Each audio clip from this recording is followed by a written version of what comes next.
Hello dear students, क्या हाल है सभी का। आशा करते हैं कि सभी बच्चे एकदम बढ़िया होंगे। और थंबनेल पर आप सभी ने देख ही लिया होगा कि आज की वीडियो हमारी किस टॉपिक पर होने जा रही है। तो जैसा कि आप देख सकते हैं, ये वीडियो आज की हमारी जो प्री बोर्ड परीक्षाएं चल रही हैं 2024 में गणित की कक्षा 10th के पेपर के विषय में, जिससे कि आप सभी को पता होना चाहिए कि यूपी बोर्ड जो परीक्षाएं हमारी 2 खंड में होती हैं।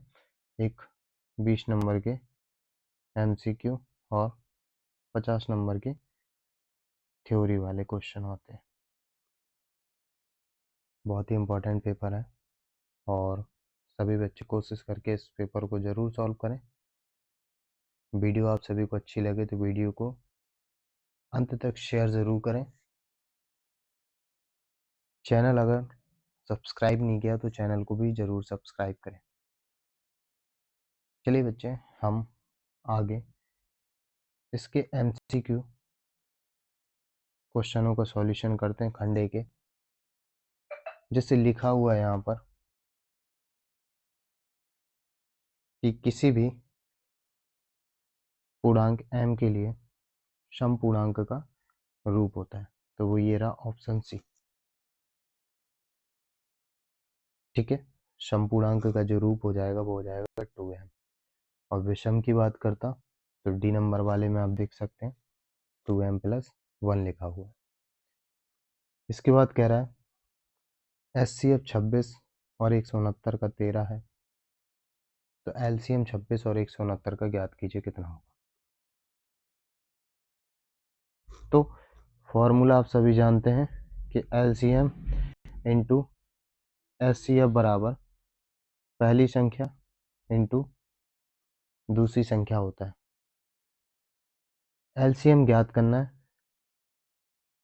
और HCF जो दे रहा है इनका 13 दे रहा है, संख्याएं 26 और 169 दे रही हैं। 13 से भाग दे देंगे, 13 बार 13 छंग 78, तो 26 और 13 का जब गुणा करेंगे तो 338 प्राप्त हो जाएगा। तो LCM जो हो जाएगा 26 169 का 338 हो जाएगा। अगले MCQ क्वेश्चन पे चलते हैं। तो अगला MCQ क्वेश्चन पे क्या लिखा हुआ है कि द्विघात बहुपद जो लिखा हुआ है k-1 x² kx + 1 ये शून्यकों में से एक शून्यक -3 है। ये जो शून्यक दिया है ये x का मान होता है, k-1 x की जगह पे -3 इसका स्क्वायर, x की जगह -3 + 1 = 0 हो जाएगा। -3 का स्क्वायर करेंगे तो 9 हो जाएगा। k-1 ये माइनस का 3k प्लस का 1 = 0। 9k माइनस का 9 माइनस का 3k प्लस का 1 = 0। 9k में से 3k जाएगा तो 6k बचेगा और 9 में से 1 जाएगा तो माइनस का 8 बचेगा बराबर 0। 8 पक्षांतर होगा, 6k - 8 बराबर 0 में 8 पक्षांतर हो जाएगा और 2 से कट जाएगा, 3k बराबर 4 हो जाएगा। तो k बराबर 4/3 हो जाएगा। कितना हो जाएगा? 4/3। तो इस हिसाब से जो करेक्ट आंसर हो जाएगा आपका ये नंबर हो जाएगा। इसके बाद कह रहा है द्विघात बहुपद के अधिकतम शून्यक 2 हो सकते हैं। त्रिघात के बोलता तो 3 हो जाते। इसी प्रकार से जितने भी घात बहुपद के शून्यक पूछता है, जितनी घात उतने शून्यक प्राप्त होते हैं। ठीक है, जितनी घात उतने शून्यक प्राप्त हो जाते हैं। अगला देखते हैं 5वां नंबर। द्विघात समीकरण लिखा हुआ है, इसका एक मूल 1/2 है, तो k का मान होगा। तो ये जो 1/2 है, जो x का मान है, यानी कि 1/2 की घात 2 k इंटू 1/2 माइनस 5/4 बराबर 0। 1/4 माइनस का 5/4 और ये k/2 बराबर 0। हर समान है, अंश आपस में घट जाएंगे, 5 में से 1 माइनस माइनस 5 हो जाएगा, तो माइनस का 4/4 यानी कि माइनस का 1 बचेगा, यानी कि माइनस का 1 प्लस का k/2 बराबर 0, k/2 बराबर 1 और इसका कैंची गुणा हो जाएगा, k बराबर 2 आंसर आ जाएगा। 5वें का ए ऑप्शन करेक्ट हो जाएगा। इसके बाद 6वां नंबर आप देखें तो कह रहा है k के किस मान के लिए समीकरण के मूल समान होंगे। कभी भी द्विघात समीकरण के मूल अगर समान बोलता है तो हमेशा ध्यान देना उसका जो विविक्त कर होता है बराबर में 0 हो जाता है, यानी कि b² माइनस 4ac बराबर 0 हो जाता है। एटलीस्ट जो निकलता है प्रोसेस में वो b² इज इक्वल 4ac हो जाता है।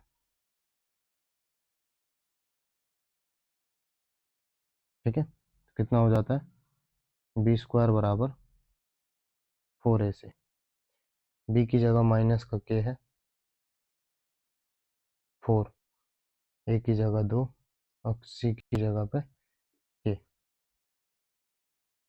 तो k² माइनस का 8k बराबर 0, k कॉमन लेंगे तो k माइनस 8 बराबर 0, तो एक k बराबर 0 निकलेगा और इससे k बराबर 8 ज्ञात होगा।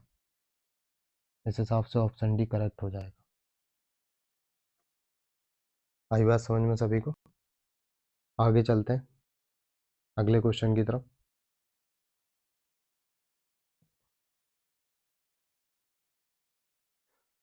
ये जो क्वेश्चन लिखा हुआ है आप जरा इसे ध्यान से देखें।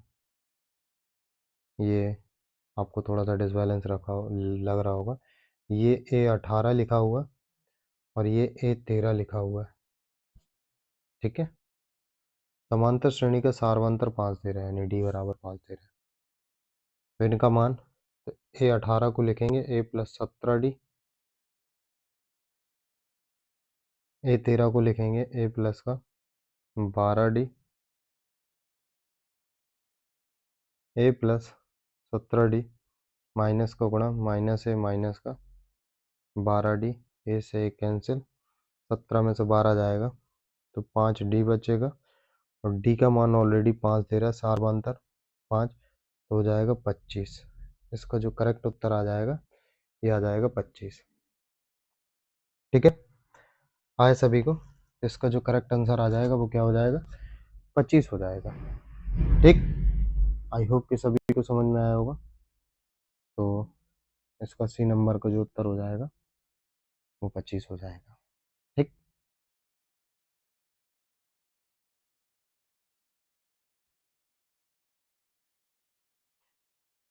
आई होप सभी को समझ में आ गया होगा। तो इसका उत्तर 25। इसके बाद कह रहा समांतर श्रेणी दी हुई है -11 -8 -5 डॉट डॉट 49 दे रहा का अंत से चौथा पद। यहाँ पर देखेंगे समांतर श्रेणी है, ए बराबर -11, एल बराबर होता है 49 दे रहा है, और डी की बात करेंगे तो -8 में से -11 घटाएंगे, माइनस माइनस 11 हो जाएगा प्लस का, और 8 घट जाएगा 3। ठीक। अब अंत से nवें पद का जो फॉर्मूला होता है l minus n minus 1 into T. l कितना दे रहा है? 49। अंत से चौथा पद पूछ रहा है तो 4 माइनस का 1 और डी की जगह पे 3, 49, 3 बचेगा, ये 9, कुल मिला के 40 आ जाएगा। l minus n minus 1 into D के फॉर्मूले में रखेंगे तो अंततः 40 उत्तर आ जाएगा, तो इसका बी नंबर करेक्ट हो जाएगा। ठीक।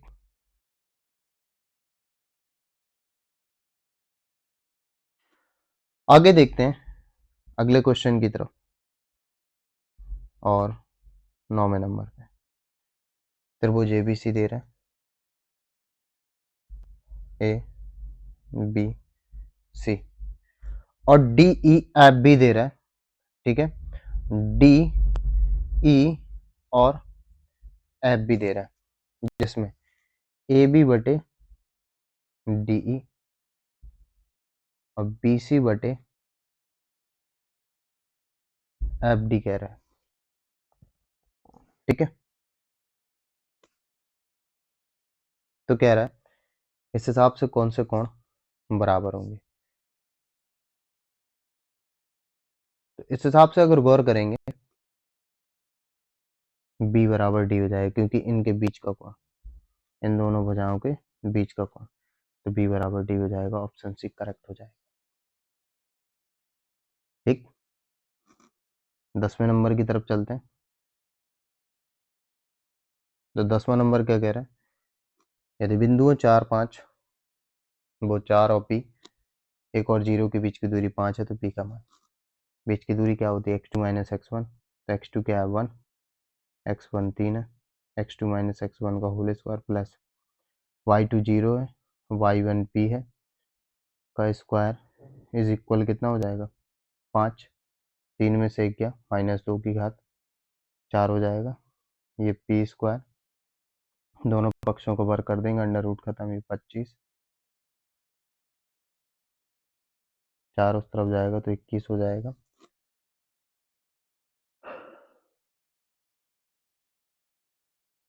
बीच की दूरी 5 मात्रक बोली है, बिल्कुल करेक्ट है। x2 माइनस का x1, अच्छा ये 4 था, सॉरी, तो ये 9 बचेगा, 25 में 9 जाएगा 16, पी स्क्वायर बराबर, ये 16 बचेगा, पी स्क्वायर बराबर 16, बार घटेगा, अंडर रूट 16 प्लस माइनस का 4 उत्तर, इसका जो आंसर आएगा प्लस माइनस का 4 आ जाएगा। tan ए बराबर √3, tan में √3 60 डिग्री का मान, ए बराबर 60, tan भी बराबर 1/√3, tan में जो 1/√3 होता है 30 का, यानी बी बराबर 30, इन दोनों का योग ए प्लस बी यानी कि 90, ऑप्शन बी करेक्ट हो जाएगा। इसके बाद चलते हैं 12वें नंबर में। लिखा हुआ है साइन ए प्लस साइन स्क्वायर ए बराबर 1, तो इसका मान चाहिए। ठीक, दोनों में कॉस स्क्वायर कॉमन ले लीजिए, तो 1 प्लस का कॉस स्क्वायर ए हो जाएगा। ठीक है, और अगर इस क्वेश्चन को सॉल्व करें, साइन ए बराबर साइन स्क्वायर इस तरफ जाएगा तो 1 माइनस का साइन स्क्वायर ए हो जाएगा, और 1 माइनस साइन स्क्वायर ए कॉस स्क्वायर ए, तो साइन ए बराबर जो मान निकलेगा पहली इक्वेशन से कॉस स्क्वायर ए, इस वाली से जो मान निकलेगा साइन ए बराबर कॉस स्क्वायर ए, ये रहा। तो कॉस स्क्वायर ए की जगह पे साइन ए अंदर गुणा कर देंगे, साइन ए प्लस का साइन स्क्वायर ए, तो कुल मिला के देख सकते हैं कॉस स्क्वायर प्लस कॉस की पावर 4 का भी जो मान आया वो साइन ए प्लस साइन स्क्वायर ए आ गया। तो इसका भी मान कितना होगा 1। इसको जो हमने सॉल्व करके दिखाया आपको, ये भी हमारा साइन ए प्लस साइन स्क्वायर ए निकला है। इसका मान जब 1 है तो इसका भी मान कितना होगा 1। 12वें का ये करेक्ट आंसर। 13वां कह रहा है एक ऊर्ध्वाधर छड़ की लंबाई उसकी छाया की √3 गुनी। छाया अगर x है तो लंबाई है छाया के √3 गुनी। तो सूर्य का उन्नयन कोण बताना है। tan थीटा बराबर लंब यानी कि x√3 बटे आधार x। x से x कट गया। tan थीटा बराबर √3 और tan में √3 होता है 60 डिग्री का मान। तो इसका भी नंबर सही हो जाएगा। ठीक, 14वें नंबर की तरफ चलते हैं। तो इसमें क्या कह रहा है, यदि कोई ऋजु रेखा वृत्त को केवल एक बिंदु पर प्रतिच्छेद करती है तो उसे क्या कहते हैं। एक ऋजु रेखा वृत्त को केवल एक बिंदु पर प्रतिच्छेद करती है तो इसे हम क्या कहते हैं, वृत्त की स्पर्श रेखा। ठीक है, 14वें का सी। और अगर दो बिंदु पर प्रतिच्छेद कर जाती तो छेदक रेखा बोलते हैं। इसके आगे,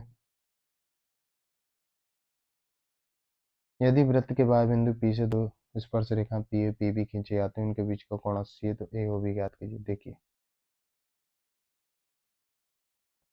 ये बिंदु P हो गया, ठीक है, ये ए हो गया, ये बी हो गया, वृत्त का केंद्र ओ। ठीक है, और यदि वृत्त के बाह्य बिंदु P से वृत्त पर दो स्पर्श रेखाएं पी ए और पी बी खींची जाती है, उनके बीच का कोण 80 है, तो ए ओ बी के बीच का कोण, तो आमने सामने का कोण इसका और इसका जो योग होगा वो 180 होता है। जब ये 80 हो गया तो ये 100 बचेगा, तो ए ओ बी का जो मान होगा ऑप्शन भी करेक्ट हो जाएगा, 100 डिग्री। आगे, एक वृत्त का परिमाप 2πr वर्ग के परिमाप के बराबर 4 गुणे भुजा 2, तो πr बराबर 2a, ये 22/7, r बराबर 2a, 2 से भाग देंगे 11, r बटे a बराबर 7/11। ठीक, तो इनके क्षेत्रफलों का अनुपात πr² बटे a², 22/7 हो जाएगा। r बटे a का स्क्वायर 49/11 का स्क्वायर 121, 7 से भाग देंगे 7 बार, 11 दूनी 22, 11, 14/11, तो 14:11 ऑप्शन भी करेक्ट हो जाएगा। ठीक है, 17वें नंबर में चलते हैं। किसी ठोस के आकार को पिघलाकर दूसरे आकार में परिवर्तित कर दिया जाता है तो नए आकार का आयतन वही रहता है, आयतन परिवर्तित नहीं होता। आंकड़ों का बहुलक जो ज़्यादा बार रिपीट हो, देख सकते हैं आप 120, 1 2 3 बार आया, 4 बार आया, जो सबसे ज़्यादा बार आएगा वही उसका बहुलक हो जाएगा। ठीक, 19वें नंबर में देखते हैं। 10 श्रमिकों की मजदूरी रुपए में निम्न दी गई है, आंकड़ों का माध्यक है। माध्यक के लिए सबसे पहले आंकड़ों को एक क्रमबद्ध तरीके से लिख लेते, पहले काउंट करते हैं 1 2 3 4 5 6 7 8 9 10। ठीक है, आंकड़ों को किस तरीके से लिखते हैं, सबसे छोटा अंक क्या है लिखते हैं, सबसे छोटा है 11, है ना, नहीं, सबसे छोटा 8, 8 के बाद 11, सबसे छोटा 8, 8 के बाद 11, 9 भी है, सबसे पहले 8 है, फिर 9 है, 8 के बाद 9, 9 के बाद 11, 11 के बाद 12 है क्या? नहीं है। 13 है क्या? नहीं है। 14 है, 14 के बाद 15, बिल्कुल है। 15 के बाद 16, नहीं है। 17 है। 18 है। 18 के बाद 19 तो नहीं है। 20, 22, 25, 20, 22, 25, कितने हो गए? 1, 2, 3, 4, 5, 6, 7, 8, 9, 10, 10 है ना। माध्यिका क्या होती है? n/2 वे पद का मान, यानी कि 5 वे पद का मान प्लस n/2 प्लस 1 वे पद का मान, छठवें पद का मान बटे 2। अब 5 6 कौन सा रहा? ये रहा पांचवा, ये रहा छठवा। 15 और 17, पांचवा पद और छठवा पद, 15 17 हो जाएगा 32 बटे 2, भाग देंगे 16, तो डी नंबर करेक्ट हो जाएगा। ठीक, इसमें फॉर्मूला कौन सा लगा?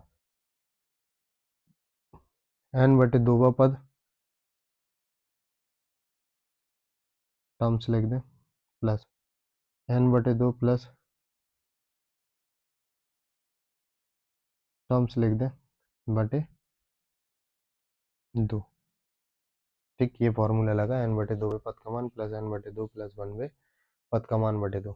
सम संख्याओं में यही होता है। विषम में क्या होता है? n प्लस 1 बटे 2 वे पद का मान, ये विषम में होता है। ठीक, कह रहा है जब एक पासे को फेंका जाता है तो 3 से छोटी एक विषम संख्या आने की प्रायिकता। पासा फेंका जाएगा, 1, 2, 3, 4, 5, 6 आएंगे। अब 3 से छोटी विषम संख्या, 3 से छोटी विषम संख्या केवल एक है, तो प्रायिकता क्या होती है? अनुकूल परिणाम यानी एन बटे कुल परिणाम यानी कि NS। अब 3 से छोटी विषम संख्या, 3 से छोटी विषम संख्या तो एक है, वो भी एक बार आई, और टोटल कितने में? 6 में से 1/6 प्रायिकता हो जाएगी, यानी कि ऑप्शन ए करेक्ट हो जाएगा। ठीक, इसके आगे कुछ ये रहे महत्वपूर्ण क्वेश्चन, जिनको आप थोड़ा नोटिस कर लें। सभी इंपॉर्टेंट क्वेश्चन है,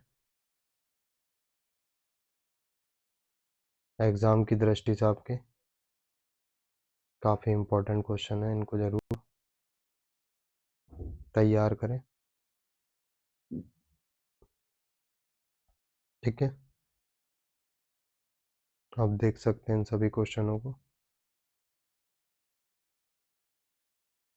ठीक है बच्चों, ये था पेपर। अगर आप अंत तक आए तो आपका बहुत बहुत धन्यवाद, और वीडियो अच्छी लगी तो चैनल को ज़रूर सब्सक्राइब कर लें। बाय बाय बच्चों, मिलते हैं नेक्स्ट वीडियो में।